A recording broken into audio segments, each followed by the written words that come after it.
We are not anti-vaccine. We are anti-mandate. Tonight on the Donlon Report, mandate madness coming to a head in major cities from coast to coast, and a dire warning about first responders from Los Angeles and New York. Our top doc, Dr. Giroir, on the coming push and likely resistance to vaccinating children. Is this a battle worth having? Plus, political parties only survive by appealing to the most motivated and the most extreme elements within it. And the price tag to power has skyrocketed. And fear and distrust has served as an effective strategy to meet that cost. A Republican voice critical of former President Trump calls it quits. Six-term Congressman Adam Kinzinger, what this Republicans' going away message says about both parties. TGIF, everyone. Great to have you with us as we wrap up another week. Live from our Chicago studios, the Donlon Report starts right now.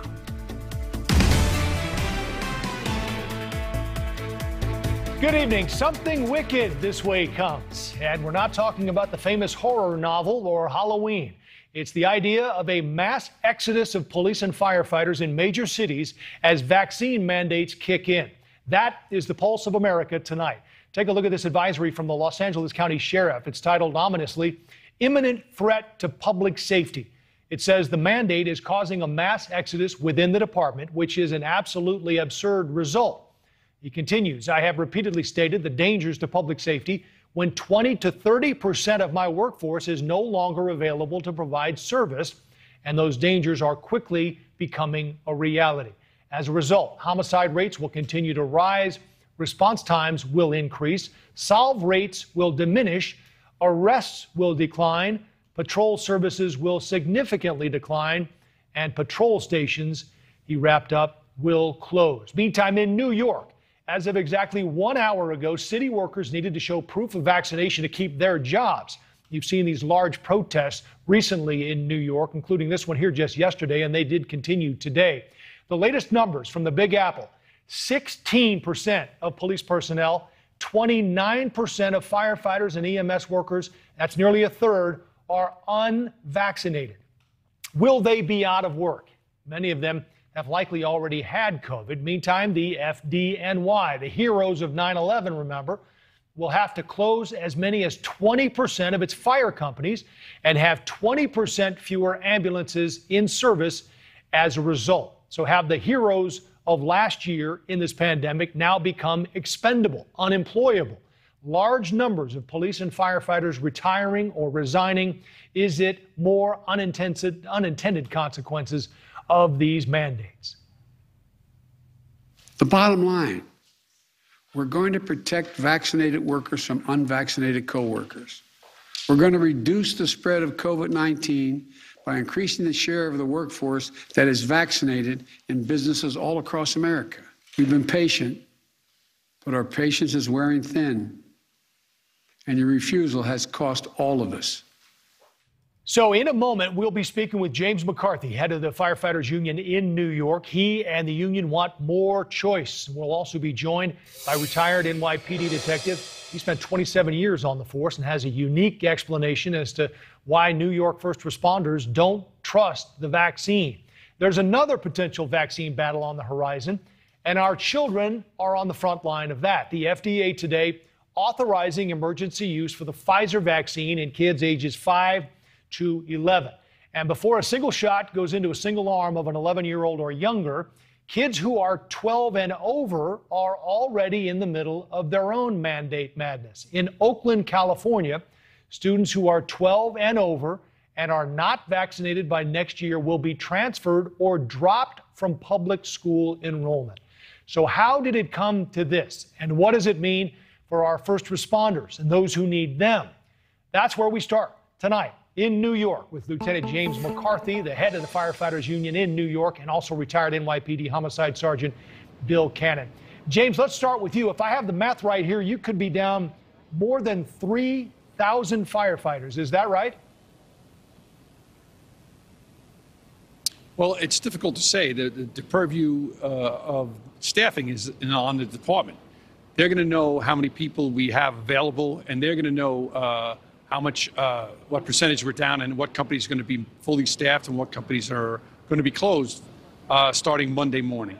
How in the world do you recover from that? I mean, let's just say it's half of that.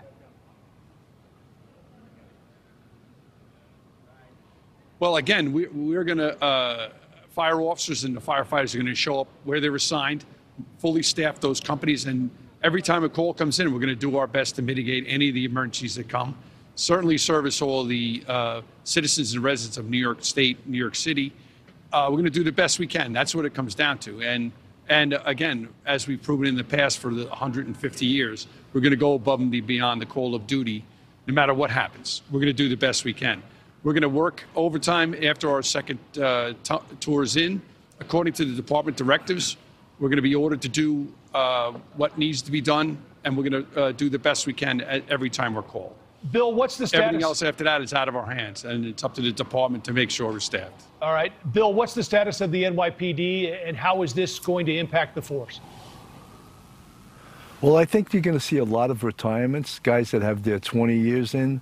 They're going to opt out to retire rather than to get vaccinated.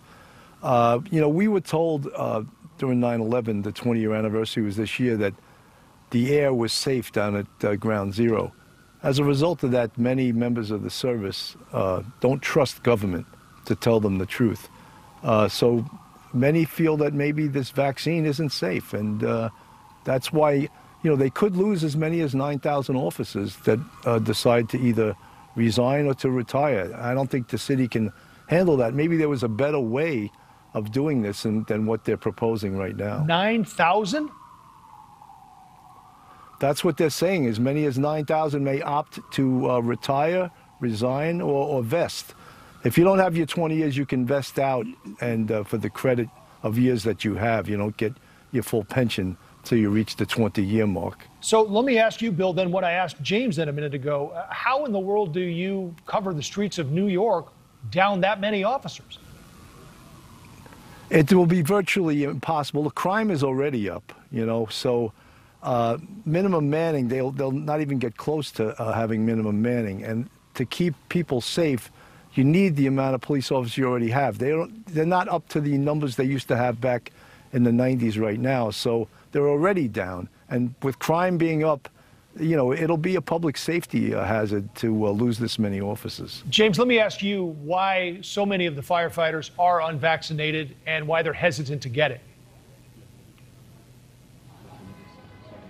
Well, again, we were on the front line in March of 2020. We were all coming to work when other people stayed home and worked from home virtually.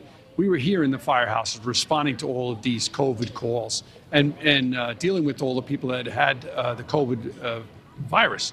So we were exposed, and many of our membership got sick and some gravely ill, but they've survived and they come back with the antibodies. So many of our members have the antibody level that mimics the vaccine level of antibodies. So they feel that they're immune. And some studies that say, the Stanford University study said the level of COVID antibodies by the vaccine are mimicked by those having COVID and survived it. So that's one of the things we want to talk about, why we're against the mandate. We want the de Blasio administration to recognize that as good as the vaccine. Bill, is there any way around this? I mean, is there a possibility that this standoff comes to an end and maybe they allow officers and firefighters to report for the job and work despite this mandate?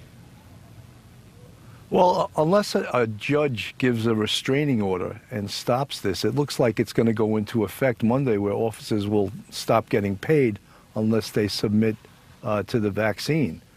This probably could have been mitigated much better if there was better education and better presentation of what the vaccine meant and how, you know, that the vaccine was safe. I think many officers believe that it's not safe, and they don't trust government, to put it, you know, just to put it out there like that. They don't trust government. They've been lied to before. The relationship with this administration, with the police department, is probably the worst that I've ever seen. And so, you know, that's one of the reasons. Maybe if the presentation of this vaccine, they were educated better, maybe more people would have been willing to take it. Lieutenant James McCarthy, head of the Firefighters Union in New York, and retired NYPD Homicide Sergeant Bill Cannon. Thank you both. We will see what the weekend brings and hope for the best on Monday in the Big Apple. Thank you, gentlemen, both for your time. So what exactly is the right policy, or at least how do we get out of this mess? Let's ask Dr. Brett Giroir, former Health and Human Services Assistant Secretary. Doctor, you just heard this. A lot of folks in New York City are nervous and resistant of this shot. You played a big role in bringing these things to market. What would you say to them about their reluctance? Well, thanks for having me on. And both of my parents were police officers, and I come from a long line of police officers, so I understand where they're coming from. The first thing I would like to say is I would encourage all people to get the vaccine. It is very effective and it's safe. But that being said, I think the crisis in New York City is artificial and unnecessary. What the officer said about natural immunity is absolutely true. If officers have been infected beforehand, there is still overwhelming data that a natural infection is as good as a vaccine. What I really heard just now, which was really just horrific, is that they were insufficiently educated. And that's on the mayor, that's on the CDC, that's on everyone. And if that's one of the big issues, I would ask Mayor de Blasio to put a 2-week moratorium on this. I will educate the firefighters. I will have as many seminars as they want. I will bring my colleagues. We'll have open discussion and try to diffuse the situation, because there will be a public health crisis in New York. And it's not going to be because of COVID. It's going to be because of heart attacks that don't get responded to, fires that don't get responded to as quickly as possible, and a crime spree. And we should all be concerned about that. Yeah, I don't know what to make of the mandate and how they've been, I guess, deployed and rolled out here, Doctor. But it seems like there wasn't the thought that this was going to be one of the, as I said, unintended consequences. You've been out of the game for a little while, a few months now. If you were still in the administration, beyond what you just suggested there in New York, what would you do? Well, what would I do? I would delay this. I would diffuse the situation. And it is on the CDC and the government and the New York City administration. You just heard that people want education. You know, mandating something, when you got to point to your stripes and mandate, it means you failed as a leader. You failed to communicate. And that's what we see here. I think we diffuse this. We provide some education. I volunteer, and I'll bring a group of independent physicians, nurses, to help work with these firefighters and brave officers to educate them. And then I think we ought to work with the New York City, because, look, pre-existing infection is good. This is not about public health or safety. This is ideology and trying to force something down people's throat that they don't want. It's a political game. It's not a public health effort. So the next stop is vaccine in kids, Doctor. I don't need to tell you, the FDA just approved the vaccine for kids 5 to 11. So as we hear, there are reports that maybe only 30% of parents will get their kids vaccinated once it's available. This presents a whole different argument, and probably, as we said, the next battlefield. What would you say to parents? Should schools mandate the shot? We're already hearing about the school in Oakland that's not going to allow kids to enroll if they don't get it. Where is this headed? So let me make 2 points. Number one, I am absolutely against mandates, particularly in the 5 to 11-year-olds. All we have is an authorization. We don't have an approval, a full approval, and we are still dealing with relatively small numbers of children who've been vaccinated. So I do not support mandates. I do believe the authorization is correct. We had about a 90% effectiveness against symptomatic disease, and about 3,100 children received the vaccine, and there were no severe adverse events linked to the vaccine. So it seems very safe. So for those 30% of parents who want to give it to their children after discussing with their healthcare provider, please go do it. For those who are hesitant, it's fine. We can get more information. We could learn more about the vaccine in that group. So I do believe this is a major step forward. The data look really, really good. If you've got a child who's obese, has diabetes, asthma, any of those, I think it's a no-brainer. You really need to get it done. If you're in a low-risk area where there's low disease and you have a normal, healthy child, you know, it's a decision between you and your healthcare provider and your child, and it should not be mandated. Well, it's a reassuring voice to have on our broadcast tonight, Dr. Brett Giroir. We always appreciate you dropping by and spending some time with us. Thank you, sir. Thank you.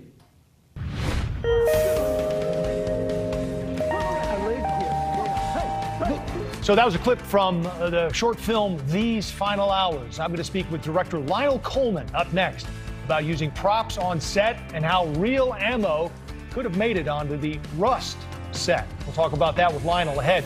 Plus, a conservative voice calls it quits for now. Six-term Congressman Adam Kinzinger. What this Republicans going away message says about both parties and what's next for him. And don't forget, you can follow us on social media at The Donlon Report on Twitter.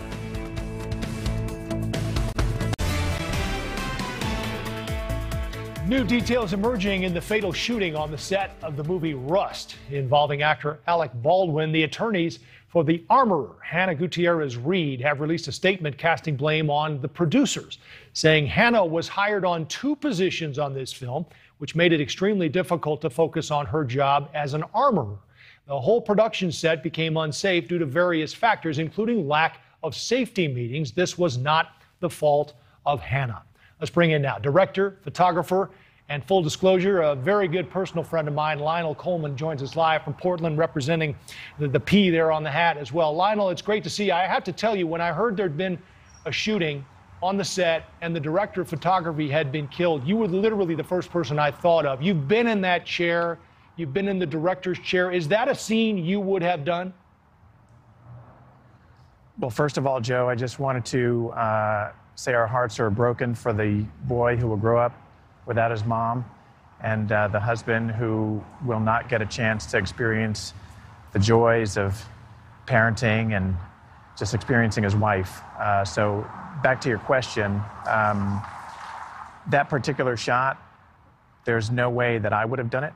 I have a feeling, not knowing what the script said or the intention of the scene, that it was probably something heroic if the camera is aimed right at Alec. There's no way that we would have done it, not with practical effects, not with blanks. That would have been a visual effects shot, something that we call VFX. Yeah, what struck me is when I heard, why would the director of photography be in the line of fire or even close to the line of fire? Is that unusual?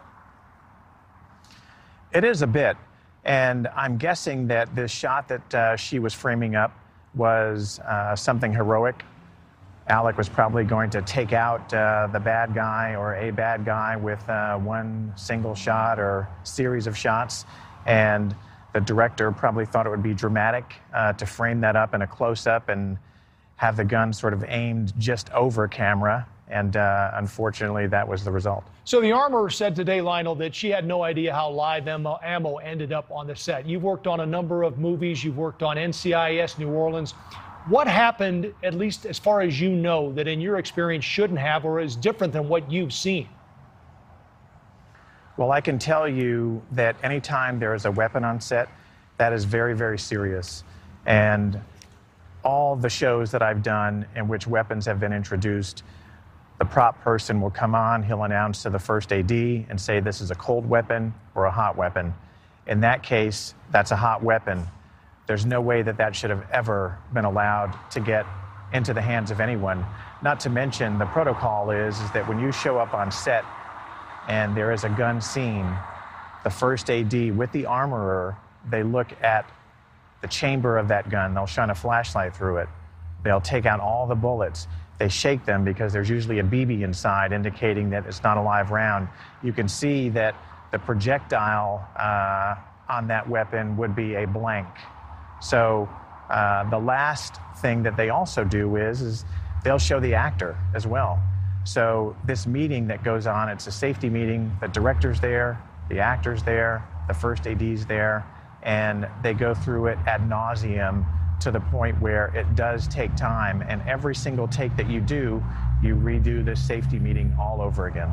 Lionel, let's show a clip from your new short film. It's called These Final Hours. You have a scene where an actor is shot. Let's watch the clip and we'll talk about it on the other side.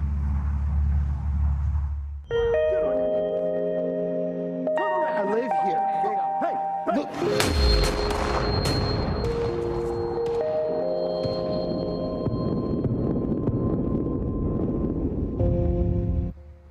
So, Lionel, walk us through what you did with this scene and the filming and how you got around. You used a plastic gun in this, right? Absolutely. Both of the officers had plastic weapons. Those were inspected by me, the producers, the actors. We all knew that they were plastic, they were hollow. We knew going into this, Joe, that that was going to be VFX. And a lot of what you see on network television these days is VFX. And to achieve that, really all the actors have to do is simulate what a recoil would be from their weapons. Once they have that, then it's up to the visual effects team to incorporate muzzle flash in, sound effects puts in the actual weapon firing, even the cartridges, the expended cartridges hitting the concrete, to the entry wounds made by the projectile. So all of that is post-production and VFX. And to me, that is the absolute best way to do it because you have the ultimate amount of control. The other thing you can do, Lionel, is I guess you have different ways around this to make it look more realistic and to keep people out of danger, whether that's acting or lighting or camera angles. Is that right? Absolutely. To me, there is no way a weapon should ever be pointed at a crane, a camera, crew. You can easily move the camera away and take a 3/4 angle to that, even something, profile or 50-50 angle. But to have a camera directly in the line of fire, absolutely would not do it on any set that I'm on. What do you think will change as a result of this, Lionel? I know that Hannah said today, the armorer, she was hired on 2 positions on this film. There was discussions, at least one other person apparently turned this job down because there were concerns about cutting corners with safety. Do you think there will be changes as a result? Oh, I can tell you 100% that there will be changes. I'm about to do a show now, and I would imagine that they will incorporate. Well, like I said, we're very, very safe in network television, but I would think that what happened to Halyna and the director will definitely change the way we handle gunfire on film sets, and I would imagine that this will become more and more prevalent to see visual effects taking over all of the explosions, muzzle flashes, and sound will handle everything that they do to make sure that the impact is still there without putting crews in danger. Just a final note, Lionel, it's an incredible piece of work what you did there, these final hours. It's a great film about perceptions, how things might seem versus the reality of walking in someone's shoes. And I wish you all the best on the film festival circuit. It's great to see you, my friend. Say hi to everyone back in Portland. Thank you, Joe. We miss you back here. All right, buddy. Take care. A conservative voice calls it quits. 6th-term Congressman Adam Kinzinger. What this Republicans Going Away message says about tribal politics. And we're live on the ground in Virginia ahead of next Tuesday's big vote for governor. Vice President Harris stumping for Democrat Terry McAuliffe. But is the surge by Republican candidate Youngkin an indictment on the White House and Democratic infighting? What's ahead Tuesday? NewsNation's Kellie Myers, live in Alexandria from the campaign trail, will join us.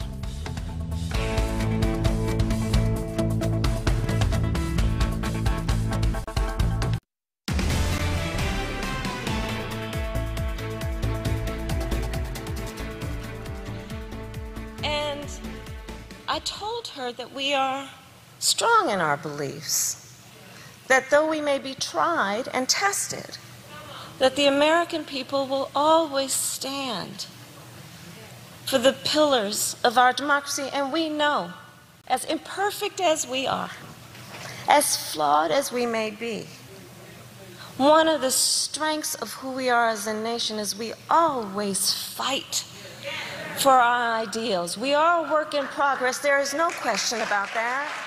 That is a live look at Vice President Kamala Harris in Norfolk, Virginia tonight on the campaign trail, stumping for Democrat Terry McAuliffe, the highly anticipated Virginia gubernatorial race just a couple of days away now, with polls showing a tight race ahead. Earlier this week, President Biden was in Virginia to campaign for that same candidate, Terry McAuliffe. Tonight, you saw there Vice President Harris as well on the stage. Joining me now for more, NewsNation's Kellie Meyer. And Kellie, this certainly shows what's at stake here in this race, because there have been a lot of big name people come through Virginia the last few weeks.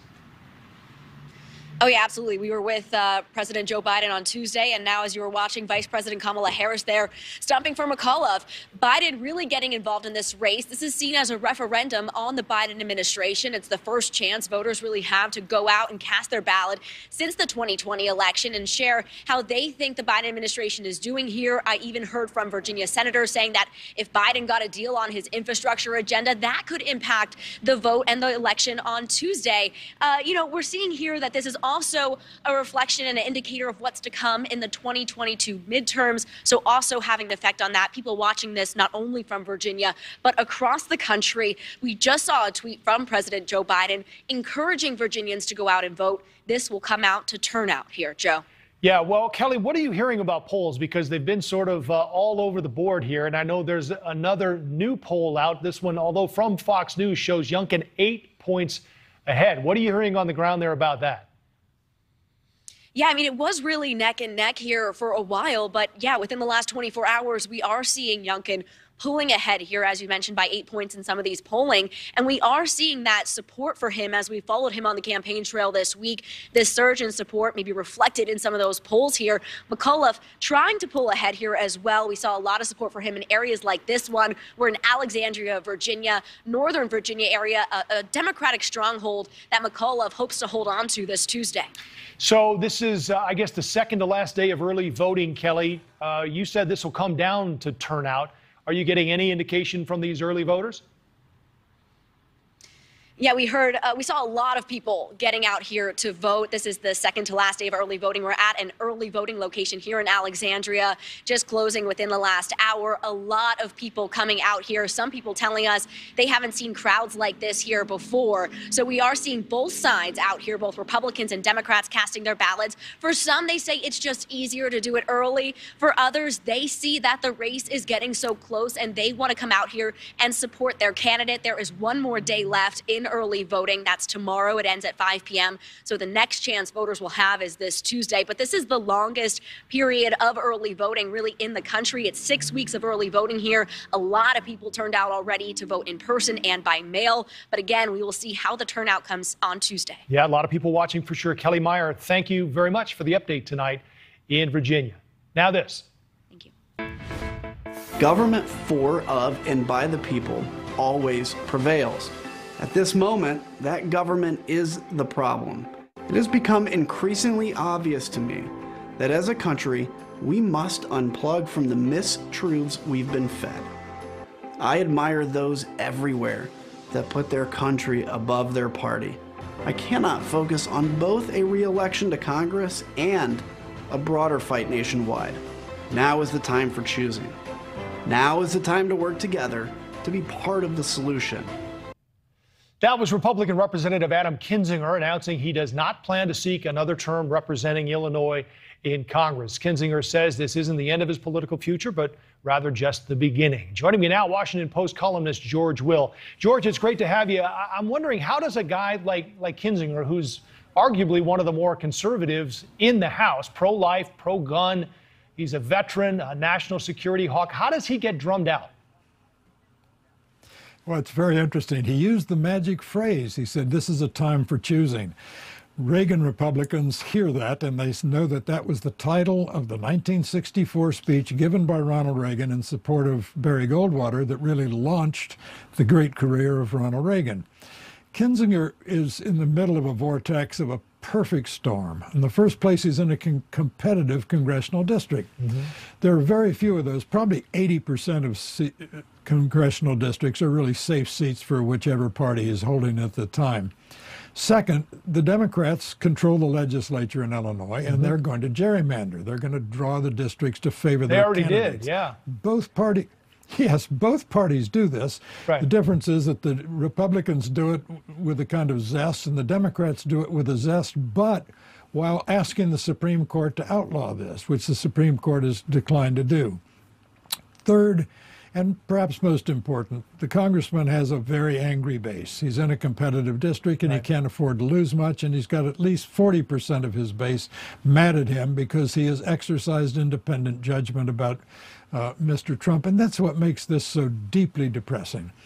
The American people are always saying, we don't want tremors in Congress. We want people who stand up with principle, people who are willing to risk their job for their convictions. Someone does it, and they find that they're out of politics in a hurry, or at least out of office. Right. So it's a melancholy day for everyone, because we do want people in politics who are willing to lose their jobs. Yeah. So, and President Trump responded today, 2 down, 8 to go, referring to the 10 House members who voted to impeach him. George, you've been in the game a long time. There's infighting on both parties. What's different now, do you think? Well, the bitterness in the parties. I imagine one of the reasons Congressman Kinsler is leaving is it's just so unpleasant to be in the minority of the minority in the House, because the Republican majority, the majority of the Republicans are quite nasty to Liz Cheney's and Kinsler's and the rest. Right. The Democrats are fighting over money. They're not fighting over their own money, but the taxpayers' money, but they're fighting over what should be splittable differences. The Democrats know that their margins are so small and perhaps so evanescent that if they don't get it done before the elections a year from this month, then they're apt to not have a chance under the Biden presidency. So there's a sense of urgency on the Democratic side, and there's a sense of rancor on the Republican side. So not only do we have the Republicans and the Democrats fighting with each other, we have intramural squabbles, as though we didn't have enough anger to go around. Let's play another clip, George, because the last time you and I talked, we talked about just what Kinzinger addressed in his statement today. Let's listen. In this day, to prevail or survive, you must belong to a tribe. Our political parties only survive by appealing to the most motivated and the most extreme elements within it. And the price tag to power has skyrocketed. And fear and distrust has served as an effective strategy to meet that cost. George, the last time you were here, you made me laugh out loud because you said most people are just worried about fixing the screen door, needing a cheese sandwich. Yet here we are talking about the extremes that really have to be to the far left or right to get out of their primary. And in the end, you have no moderates in the general. Are we missing something here, or are we getting farther left and right? Well, when you have 80% of the congressional seats, of the 435 congressional seats, are really safe seats, a Democrat only has to fear not a general election, but only has to fear a challenge from the left in a primary. And a Republican doesn't have to fear a general election. He has to fear a challenge from the right in the primaries. So this drives both parties toward their extremes, Democrats to the left, Republicans to the right, and normal walking around voters to despair. Yeah, George, some are saying here that Kinzinger is eyeing a run for presidency. Some might laugh, but he does have national exposure, and I guess you could certainly make the argument that he's as viable as anyone, short of maybe Governor DeSantis. But can the party get back to that George Will Reagan conservative again, do you think? Or are those days gone? Oh, they're not. Nothing's gone forever, and someone is going to stand up against Mr. Trump if indeed Mr. Trump runs again. A lot of people from Nikki Haley on have said if Donald Trump runs, they won't run. Well, Kinzinger would run. Someone is going to run against Donald Trump for the Republican nomination. Might not win, probably won't win, but they will have planted a flag for a better day. George Will, we had to move heaven and earth to get you on tonight, and I know it was a long day for you. We appreciate you joining us. It's always great to have you. Enjoy the weekend. You too. Glad to be with you. All right, take care. A new report says U.S. intelligence failed to predict the rapid Taliban takeover in Afghanistan. Who made the failed assessment, and did that cost the lives of 13 Americans? Plus, China launches its new hypersonic rocket, why the top U.S. general calls it very concerning and a Sputnik-like moment. Don't forget, you can follow us on social media at The Donlon Report on Twitter. The restaurant industry has had labor issues for a long, long time. Back when Trump was president, we had major labor issues back then when unemployment was so low. So the restaurant industry has been looking at kiosk programs and automated cooking systems and such for a long time. The pandemic greatly accelerated that process. That was Bar Rescue's John Taffer on our broadcast last night talking about hiring challenges in the restaurant industry. And according to a recent study from the Federal Reserve, millions of baby boomers retired early during the pandemic. 3 million baby boomers. The wave of early retirements contributing to the labor shortage, according to Axios.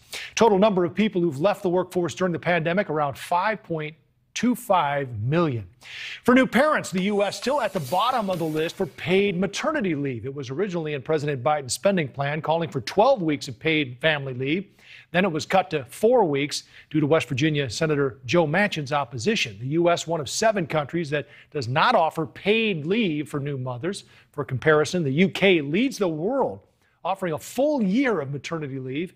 Dads, they don't get any time off either.